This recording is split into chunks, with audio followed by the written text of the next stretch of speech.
Lorsqu'un homme t'aime vraiment, tu vas remarquer qu'il est tout le temps en train de vouloir t'améliorer.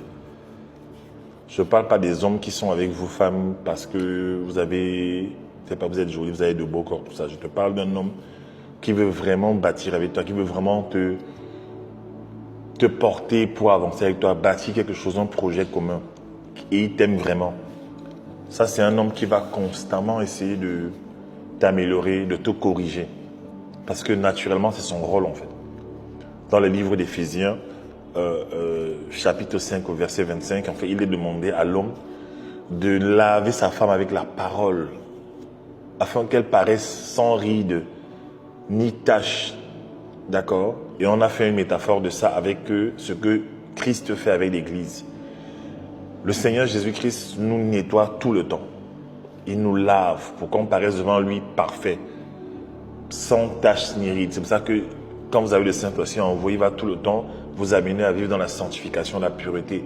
Il va travailler vos pensées. Quand vous pensez mal, il va vous reprendre. Quand vous ne pardonnez pas, il va insister. Quand vous êtes mauvais avec des gens, il va vous corriger. Il va toujours tout faire pour que vous soyez quelqu'un de bien qui a le caractère de Christ. D'accord? Que vous ressembliez à l'époux, alors que vous êtes l'épouse, vous l'église. C'est pareil avec un homme. Un homme qui aime sa femme doit l'aimer d'abord, beaucoup l'aimer. Mais dans l'amour, là, il y a ce qu'on appelle le tough love. D'accord? Il y a l'amour des bisous, les câlins, ça. Mais il y a le tough love. C'est l'amour où tu enseignes à ta femme, tu montres comment faire des choses. Sinon, tu ne vas pas t'en sortir. Il y a beaucoup d'hommes qui sont avec des femmes, ils regrettent. Ils sont dépassés parce que la femme se comporte souvent mal en public. Elle ne sait pas, parce qu'elle ne sait pas. Tu n'as jamais pris le temps de t'asseoir pour lui enseigner des choses. C'est pour ça qu'avant de vous marier avec des femmes, observez beaucoup de trucs. J'ai écrit un livre intitulé 50 questions à poser avant de dire oui, qui est l'antidote du divorce, d'accord?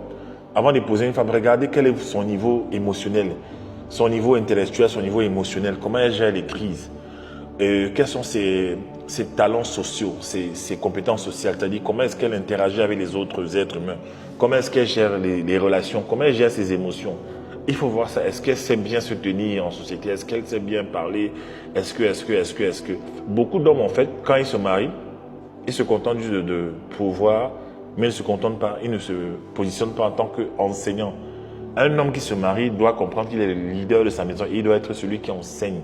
Tu dois enseigner tout le monde dans ta maison. Tu dois t'asseoir, tu dis souvent à ta femme chérie, voici ce que tu devrais faire. En fait, tu dois être un mentor pour ta femme. Tu dois habiller ta femme, tu dois prendre soin d'elle, tu dois la nourrir. Tu dois lui donner à manger, oui, tu dois l'habiller, tu dois la maquiller. Parfois, ta femme, peut-être physiquement, elle a pris du poids, elle n'est pas comme tu veux. Et au lieu de lui mettre la pression, amène-la à la salle. En fait, deviens son mentor. Équipe-la. Je ne dis pas de faire ça avec n'importe quelle femme. Il y a des femmes, vous leur faites ça, après, ils vous abandonnent. Surtout quand vous ne les avez pas épousées. Faites ça avec la femme que Dieu vous a donnée, que vous avez épousée. Investissez en elle. Ne commence pas à investir en une femme à fond, alors que tu n'as pas la conviction, c'est la femme de ta vie. En fait, si Dieu te dit que c'est la femme de ta vie, ok, là maintenant tu peux commencer à investir en elle. Et tu dois faire quoi? Tu dois nettoyer ta femme avec la parole, avec les enseignements, avec la sagesse, le mentoring, afin de la présenter à qui? À toi-même.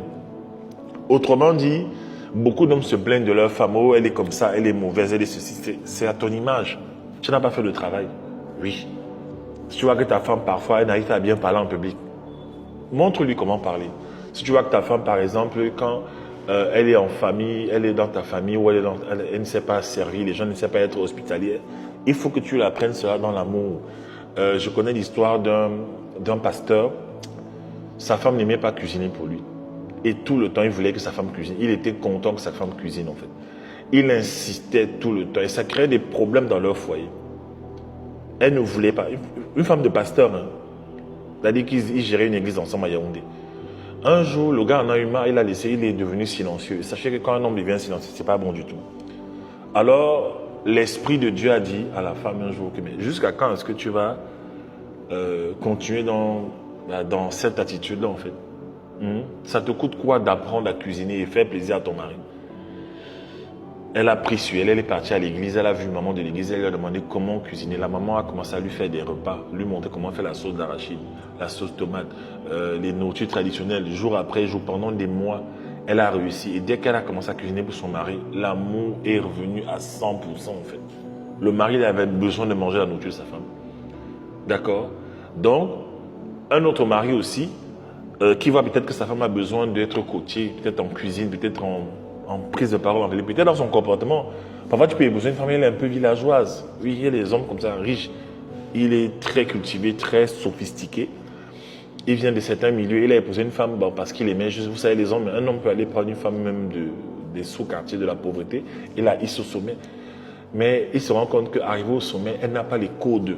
D'accord? Elle n'a pas l'étiquette. Elle ne sait pas se tenir, elle ne sait pas parler, elle ne sait pas recevoir les gens. Elle n'a pas la capacité à être hospitalière. Et ça, il faut apprendre. Elle n'est pas cultivée. Alors, qu'est-ce qu'il doit faire?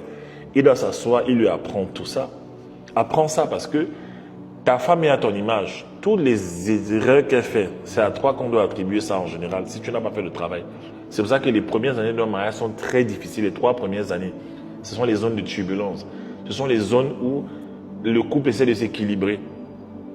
Et c'est là que l'homme doit commencer à enseigner à son épouse avec amour. Pas de lui mettre la pression tout le temps. Tu lui fais des suggestions. D'accord? Et toi, femme, si tu es une femme, ton mari tout le temps, il veut t'enseigner des choses pour que tu deviennes une meilleure personne, tu refuses. Tu t'habilles n'importe comment, les cuisses un peu dehors, la poitrine, tout le temps, ça crée des tensions. Sache que tu n'es pas en train de bien te comporter. Il veut te protéger en fait. Parce que si tu te laisses faire ce que tu vas faire des bêtises. C'est pour ça que vous allez voir des femmes, elles n'écoutent pas leur mari, elles font comme elles veulent. Après, quand elles s'en vont dans les événements publics, au lieu de s'habiller d'une certaine façon, elles s'habillent de façon vulgaire, on ne comprend pas. Elle ne sied pas à la cérémonie en fait. Vous comprenez? C'est très important ça. Et un homme qui ne vous aime pas, femme, il va s'en foutre. Un homme qui ne t'aime pas, il s'en fout si tu mets les mini quand vous sortez. Si tu mets les mini haut, tu mets la grosse poitrine dehors, il va te laisser faire. Pourquoi? Parce qu'il te présente comme un bijou. Comme un bijou, en fait. Lui, voici le bijou. Hein. Regardez, elle a des grosses fesses, elle est comme ça, elle est comme ça, elle est comme ça. Un homme qui t'aime vraiment va protéger ces choses. Ton corps, il va le protéger parce que la Bible dit que le corps de la femme ne lui appartient pas, l'homme a autorité dessus. Le corps de l'homme n'appartient pas à l'homme, sa femme a autorité dessus, en fait. Donc souvent, quand vous voyez des gens, des hommes, essayer tout le temps de vous recadrer, vous aider à devenir meilleur, ça veut dire que c'est ton homme. Un homme qui est là seulement pour ton corps, il ne s'en fout. Un homme aussi qui est là pour t'aider, qui est vraiment ton mari, il va t'aider à libérer ton potentiel. Je connais une jeune fille en Italie, elle sortait avec un gars, tout le temps, lui, elle était forte dans la couture. Tout le temps, elle racontait ses projets au gars, elle était contente. Le gars, il s'en foutait de sa couture, ses défilés de moi, il s'en foutait. Dès qu'il arrivait, il voulait l'amener dans la chambre pour coucher. C'était tout ce qui l'intéressait. Je lui ai dit, écoute, je sais ce qui te reste à faire. Et je ne sais pas ce qui s'est passé, mais bon. Elle se plaignait. Chaque fois qu'il vient à la maison, il lui présente ses tissus, ses choses, il veut seulement les fesses, il veut seulement coucher.